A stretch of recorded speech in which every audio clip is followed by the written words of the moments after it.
Hello student, अभी हम वास्तविक संख्या यानी कि क्लास 10 का वास्तविक संख्या का मोस्ट इम्पोर्टेंट ऑब्जेक्टिव लेकर के आए हैं। स्टूडेंट ये आप पढ़ लेंगे तो आप लोगों को बहुत फायदा होने वाला है। ठीक है, देखिए यदि p तथा q दो अभाज्य संख्या है तो उनका मौसों क्या होगा। देखिए मान लीजिए p बराबर जो है p जो है मान लीजिए 3 है और q जो है 2 है, तो इनका मौसों क्या होगा। तो 2, देखिए मौसों निकालिए, 3 हो जाएगा, 2 एक का 2 घट के आ गया 1 और फिर यहाँ पे 2 उतारेंगे तो 1 दूना 2 कट गया।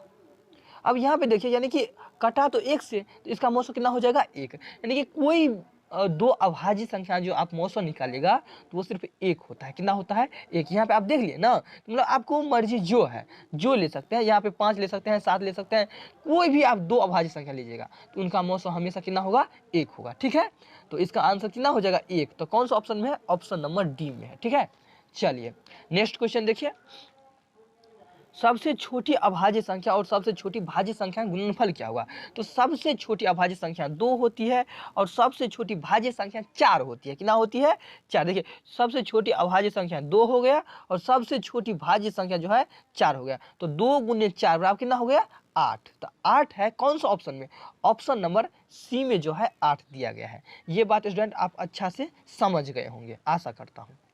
चलिए नेक्स्ट क्वेश्चन देखिए, निम्न में से कौन अभाज्य संख्या है। अभाज्य संख्या वे होते हैं जिसका गुणनखंड स्वयं हो या तो 1 हो, उसके अलावा कोई नहीं। या तो स्वयं हो उसका गुणनखंड या तो 1 हो। अब 29 को देखिए, 29 को जो गुणनखंड कीजिएगा तो 1 गुने 29 से होगा, यानी कि स्वयं हो, यानी ये जो स्वयं है वो स्वयं है या तो 1 है, तो इसका मतलब ये अभाज्य संख्या है। चलिए तो ऑप्शन नंबर ए हो गया। चलिए वैसे ऑप्शन नंबर बी को भी जांच कर लेते हैं जो क्या है। ऑप्शन नंबर बी को यानी कि 25 है, इसका गुणनखंड कीजिएगा तो 5 गुने 5 गुने 1। देखिए मतलब स्वयं या तो 1, या तो स्वयं, यहाँ पे स्वयं नहीं है, यानी कि यहाँ पे जो है सिर्फ स्वयं है या तो 1 है, तो जिसका गुणनखंड स्वयं हो या तो 1 हो उसे हम अभाज्य संख्या कहते हैं। चलिए 16 का भी चेक कर लीजिए, 16 का कीजिएगा तो 2 फिर 2 फिर 2 फिर 2 हो जाएगा गुने 1, यानी कि स्वयं नहीं है और 1 है, तो स्वयं भी होनी चाहिए और 1 होनी चाहिए अभाज्य संख्या के लिए। यहाँ पे लेकिन 2 2 आ गया तो इसीलिए ये अभाज्य संख्या नहीं हुआ। अब 15 को देखिए, 15 को जब आप देखिएगा तो 3 गुने 5 गुने 1, यानी कि स्वयं होनी चाहिए या तो 1, यहाँ पे स्वयं नहीं है, 3 और 5 आ गया। ठीक है, तो कौन सा ऑप्शन होगा स्टूडेंट, ऑप्शन नंबर जो है ए होगा, इसका गुणनखंड स्वयं है या तो 1 है। ठीक है, चलिए नेक्स्ट क्वेश्चन देखिए, नेक्स्ट क्वेश्चन है 3.27 पर रैंकिंग है, यह क्या है। मतलब यह जो है एक परमेय संख्या है। कैसे, चलिए हम आपको समझाते हैं। परमेय संख्या ऐसे हैं जैसे कि मान लीजिए स्टूडेंट आपको हम दे दें 3 है, ठीक है, और नीचे में हम आपको दे दें 9, तो इसे आप काटिए तो 1 हो जाएगा, ये 3 हो जाएगा, यानी कि 1/3। अब 3 से भाग करिए 1 में, ठीक है, 3 भागा 1, तो 0 पॉइंट कर दीजिए, तो 0 तो कितना हो जाएगा 3 तिया 9 घट के 1 फिर 0 3 तिया 9 घट के 1 फिर 0 3 तिया 9 घट के 1। मतलब बार बार 3 आ रहा है, जितना बार आप लगाइएगा तो सिर्फ 3 ही आएगा, उसके अलावा और कुछ नहीं आएगा। ये ध्यान में आप रखिएगा। मतलब 0.3 पे रख लिख सकते हैं, और यहाँ पर देखिए 1/3 है, तो 1/3 परमेय है और यहाँ पे 0.3 पे रैंकिंग है, तो ये भी परमेय होगा। इसका मतलब ये है ये भी किसी का ना किसी का जरूर है, मतलब बट्टा में हुआ होगा, यानी कि p/q के रूप में लिखा गया होगा। ठीक है, किसी ना किसी का। ठीक है, तो इसे हम क्या बोलेंगे, परमेय संख्या बोलेंगे। क्या बोलेंगे स्टूडेंट, परमेय संख्या। तो ऑप्शन नंबर बी हो जाएगा। चलिए नेक्स्ट क्वेश्चन देखते हैं। नेक्स्ट क्वेश्चन है किसी पूर्णांक m के लिए सम संख्याओं का रूप है। तो सम संख्या का रूप मतलब m के लिए क्या हो जाएगा स्टूडेंट। देखिए यहाँ पे मान लीजिए m कोई भी पूर्णांक ले सकते हैं, 1 ले लेते हैं, तो 1 + 2 तो कितना हो जाएगा 3। ये तो सम संख्या नहीं है, मतलब यहाँ पे आप जो मर्जी हो वो ले सकते हैं और उसके बाद आपको सम निकालना है। तो आपकी मर्जी 1, तो 1 + 2 तो 3 हो गया, ये सम संख्या नहीं हुआ। अच्छा यहाँ पे देखिए 2 गुने m के मान चलिए हम ले लेते हैं 2 प्लस 1, तो 2 दूना 4 1 5, फिर भी ये सम संख्या नहीं होगा। ऐसे ये भी सम संख्या नहीं होगा, ऐसे आप चेक कीजिएगा तो। लेकिन यहाँ पे आप सी में देखिए, सी में जो है 2m है, m का मान बताइए आप क्या ले, मान लीजिए चलो हम 1 ले लेते हैं, तो कितना हो गया 2, m का मान ले लीजिए 3, तो 2 गुने 3 बराबर 6। मतलब जब आप कुछ भी मान रखिए m का, तो यहाँ सममेय संख्या आता है, तो इसका आंसर क्या हो जाएगा, ऑप्शन नंबर सी। कौन सा अपरमेय संख्या नहीं है, इसका मतलब परमेय है नहीं, अपरमेय संख्या नहीं है मतलब परमेय है। यहाँ पे स्टूडेंट देखिए हम बताए थे जो अपरमेय संख्या पहचानने के लिए सिंपल सा एक ट्रिक है, उसका वर्गमूल क्लियरली निकल जाए, यानी दशमलव पे नहीं आए। जैसे कि 64 का वर्गमूल 8 और ये 81 का वर्गमूल 9, तो 8/9 हो गया। यहाँ पे देखिए अपरमेय संख्या वे होते हैं जब देखिए परमेय संख्या और अपरमेय संख्या गुना कीजिएगा तो वो अपरमेय ही होता है, ध्यान रखिएगा। जैसे ये परमेय है, ये अपरमेय है, जब ये गुना कीजिएगा तो अपरमेय ये होगा। यहाँ पे ध्यान दीजिए, ये तो अंदर रूट 21 का क्लियरली वर्गमूल नहीं निकलेगा, इसका भी क्लियरली वर्गमूल नहीं निकलेगा, तो ये भी अपरमेय ये होगा। यहाँ पे अंदर रूट 3 का भी क्लियरली वर्गमूल नहीं निकलेगा, अंदर रूट 4 का भी अंदर रूट 2 का भी क्लियरली वर्गमूल नहीं निकलेगा, तो ये भी अपरमेय ये होगा। तो यानी ये तीनों अपरमेय हो गया, तो तीनों अपरमेय हो गया तो सिर्फ बचा कौन, यानी कि ये ए तो अपरमेय नहीं है, तो अपरमेय ये जो है नहीं है, यानी कि परमेय है, ठीक है। तो इसका आंसर जो है ए हो जाएगा। चलिए नेक्स्ट क्वेश्चन देखिए। नेक्स्ट क्वेश्चन है, निम्न में से किसका दशमलव प्रसार शांत है।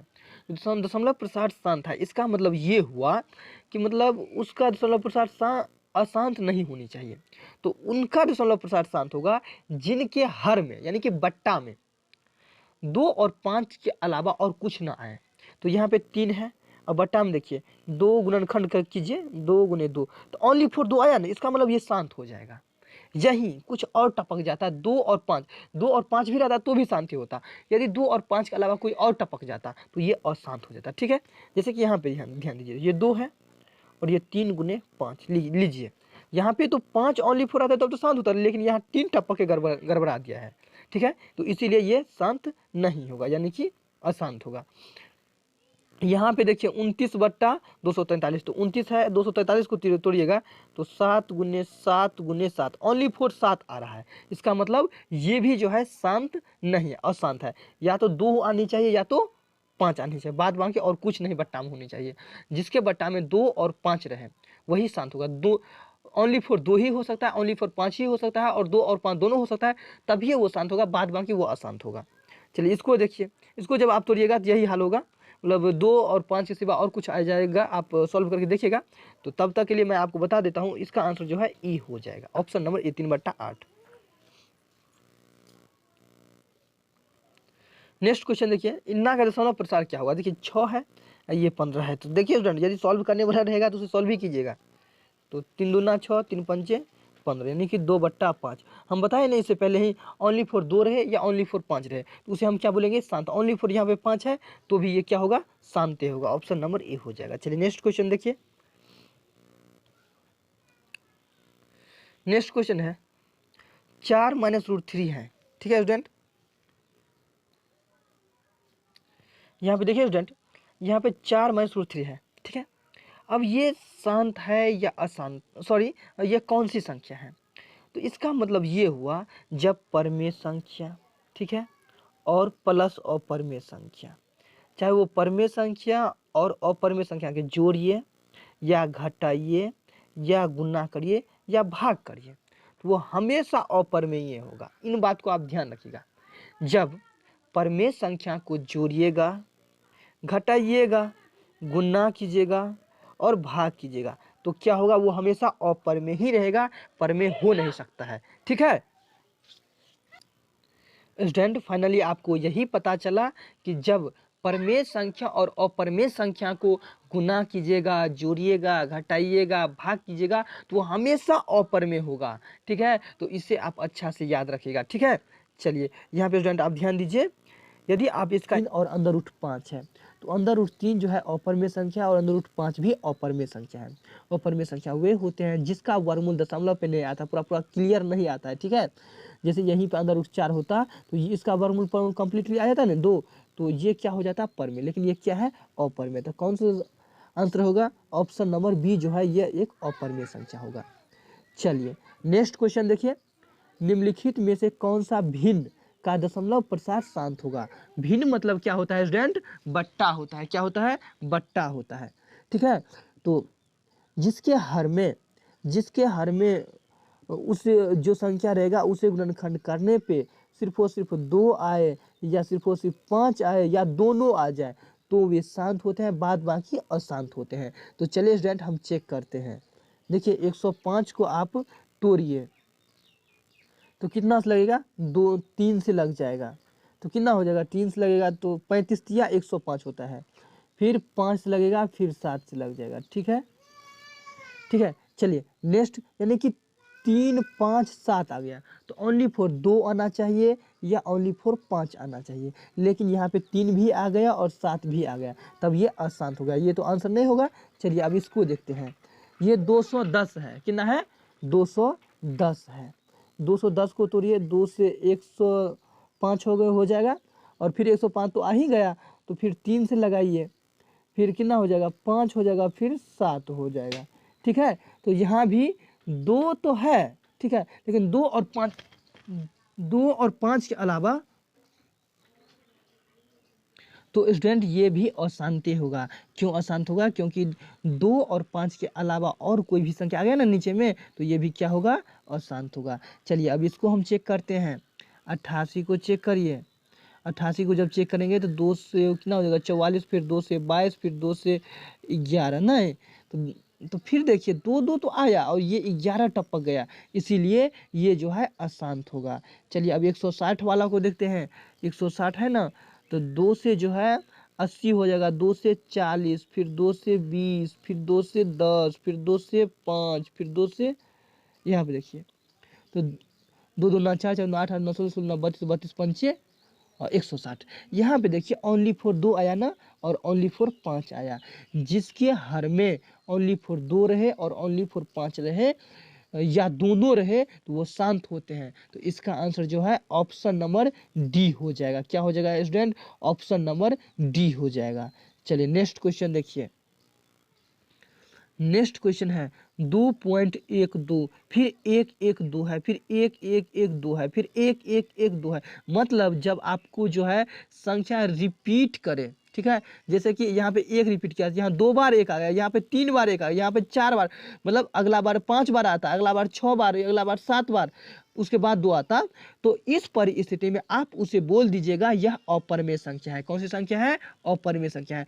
सेम संख्या यदि रिपीट हो तो वह परिमेय संख्या होती है, और यदि सेम संख्या रिपीट ना हो, अलग अलग संख्या रिपीट हो, तो उसे हम अपरिमेय संख्या कहते हैं। क्या कहते हैं स्टूडेंट, अपरिमेय संख्या। तो इसका आंसर क्या हो जाएगा, सी हो जाएगा। ठीक है, चलिए नेक्स्ट क्वेश्चन देखते हैं। नेक्स्ट क्वेश्चन है √3/√12। ये क्या है, देखिए स्टूडेंट, यदि आप इन्हें √3 लिख दें और इसे यदि आप √3 और गुने √4 लिख दें तो आपको कोई परेशानी नहीं होगी। तो ये तो कट जाएगा, तो 1/√4, तो 1/√4 मतलब कितना हो जाएगा, 2। तो 1/2 क्या है, तो 1/2 एक परिमेय संख्या है। क्या है, परिमेय संख्या, क्योंकि क्लियर वर्गमूल निकल गया ना √4 का, तो ये क्या है, 1/2 कंप्लीटली परिमेय संख्या है। क्या है, परिमेय संख्या। तो परिमेय संख्या, तो इसका ऑप्शन क्या हो जाएगा, ऑप्शन नंबर ए हो जाएगा। ठीक है स्टूडेंट, तो आप लोग अच्छा से ऑब्जेक्टिव को प्रैक्टिस करते रहिए। ठीक है स्टूडेंट, आप लोग चाहें तो इसका स्क्रीनशॉट भी ले सकते हैं, लीजिए स्क्रीनशॉट बहुत अच्छा से। ठीक है, और इसे बार बार प्रैक्टिस भी करते रहिएगा। देखिए ये ले लीजिए, फिर यहाँ से यहाँ तक ले लीजिए। स्टूडेंट ऑब्जेक्टिव जिनको मजबूत रहता है वो एग्जाम में बहुत अच्छा करेंगे। ठीक है, ऑब्जेक्टिव थोड़ा थोड़ा फंसाने के लिए अलग थलग से पूछ देते हैं। ठीक है, तो इसीलिए हम जहाँ से आप लोगों को ऑब्जेक्टिव आएगा एग्जाम में, उससे कोई मतलब नहीं, आप लोग बहुत अच्छा कर पाएंगे। तब तक के लिए जय हिंद।